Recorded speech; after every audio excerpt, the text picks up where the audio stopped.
Yes mbaniza kade kano muri mutya mwena mwasibye mutya ngenda kubasaba mu subscribing ate munyigene kale Bagita fa additive jimbani updates zina value Mana mawulire agaba gatambula okwetwala eggwanga Uganda mbani updates ziba trending just making sure nga o subscribing atonyigene kale mbeba za mwena aba subscribing ale munyigane kale comment section weria obaka bontera mu comment section atosikalenga hoji following munange bitambula kade kano ku social media omugambo gwo kukyatokomoka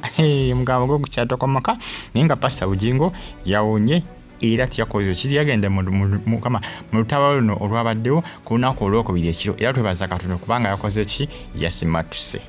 Katonda yamuwadde second chance yamuwadde omukisa ogwokubiri n'asigalawo ku ki ku nsi mukulu Uncle Richard yakoze ki tiyasimatuse musajja watu era amasasi bagamukubidde ddala kubanga abadde bamanyi bagakuba ono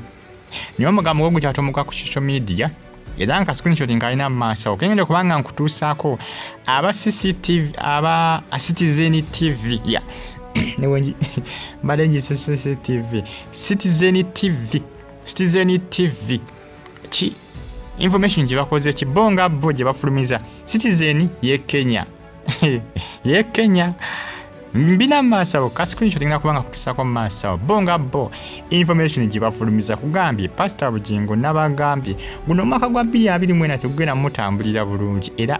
asabe nnyo Katonda omanyi Katonda yamanya ngeje bigenda kubanga bitambula manya bisesinga abasinga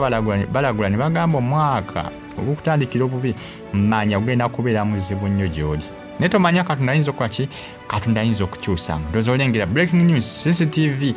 Kenya Citizen TV fanayi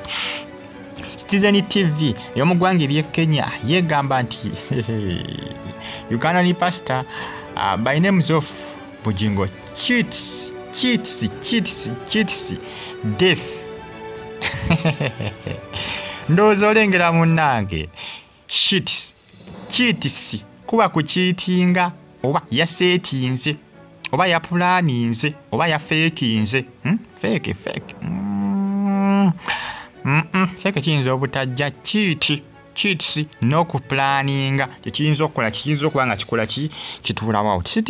Citizen TV ey'omugwanga erya Kenya yewetu bwe kirowoozezza kugamba gw'omugambo gukyatokomoka tegutokomoka mu Uganda mukka ne Kenya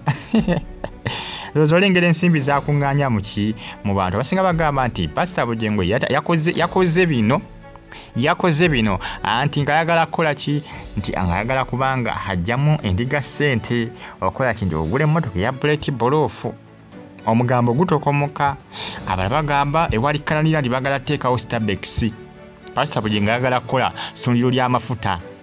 ayagala kukola ki ayagala kuliteeka wali kananira ndi essundiro ly'amafuta nga ddene nga likyasinze obunene mu ggwanga Uganda erya Starbucks nti Pastor Bugingo ayinamu emigabo mu Starbucks omugambo gwo gutokomoka era Pastor Bugingo omusajja watu alina okuba nga yeesabira nnyo lwakuba engeri gyali pastor lwakuba bagamba omuganga teyeeganga naye nga Katonda yamuwonyeza okufa naye ng'omugambo gwo gukyatokomoka era alina ogugumira ebigambo kubanga tajja kontrolinga buli omu tajja kulemesa muntu kwogera kyayagala ekijja kuba kizibu nnyo alina okugugumira omugambo oba gumazeeko mwaka mulambo gwa 2024 gwonna aya basi tujja kulabirawo oba gumazeewo myezi emeka aya basi tujja kulabirawo munange ebitambatambula kade kano social media Citizen TV ey'omugwanga erya Kenya yegamba nti munange Pastor Bugingo yakiitinze okulumbibwa oba yaseetinze abo abalumbye era ne batiramu driver we abasinga bagamba nti birimu okulwanira omukazi Susan Makula abadde akola ki abadde yegira ne driver mukulu Uncle Richard omugambo gutokomoka mungi abalala bagamba kananira andi baagala kuteekawo Starbucks ssundiro ly'amafuta era nga Pastor Bugingo alina emigabo mu Starbucks era nga ayagala kukola Starbucks oba essundiro ly'amafuta erikyasinzeeyo obunene mu ggwanga Uganda abasinga bakola ki abasinga ne bannange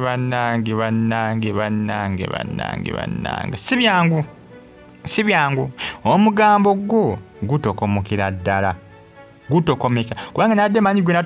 sinabadde manyi gugenda kutokomoka mu ggwanga Uganda mukani ati ne Kenya byatuuseeyo mama ne Kenya byatuuseeyo ebintu si byangu ebintu byayongedde okubanga bitabuka bitabuka ku side ya mukulu Pastor Bugingo lwakuba yeebase Katonda okubanga obulamu yabusigaza newankubadde omugambo gutokomoka kulaga nti yabadde already alina okusimatuka olw'ensonga nti yabadde abipulaaninze kale tulinze tulabe biki ebinaabivuddeyo ku side zeeyo bagita Faadi TV mbeebaza mwena era mbagamba nti muli bakabi nnyo okubanga munfollowinga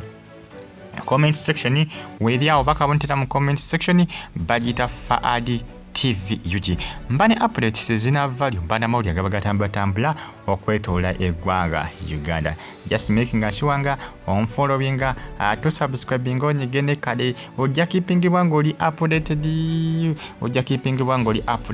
ojja kumanya ebitambula mu ggwanga Uganda abali e Kenya mbatumiddeko abali e Kenya ewali Citizen TV abatokomosa omugambo bangeze ku mukono gwabwe gwa Twitter ebyo bye bawandiiseeyo ne baddange eggwanga Uganda abasinga bagamba nti obasinga bakuba fireworks ne tugenda mu 2025 straight kubanga 2024 agenda kubeera mukambwe naye gamazima 2024 ayinza obutabeera mwangu wetegeza 2023 ngeri gyatandikamu naye ate 2024 ate yewanjawulo omukko 2024 tugenda kumutandika na kutta bantu abamanyikiddwa ennyo nga muli ne Pastor Bugingo yawonye yasimatuse newankubadde okufa kwe manyanga okulumbibwa kwe kukyalimu amatankane jimpereka like tosigale nga onfollowinga osubscribing onyigende kale bye bitambatambula kadde kano poliisi ebitaddemu amaanyi ekola ki okunoonyereza ku nsonga zininga Pastor Bugingo bamuli bubi bamukuba left right center mbere bulungi mwera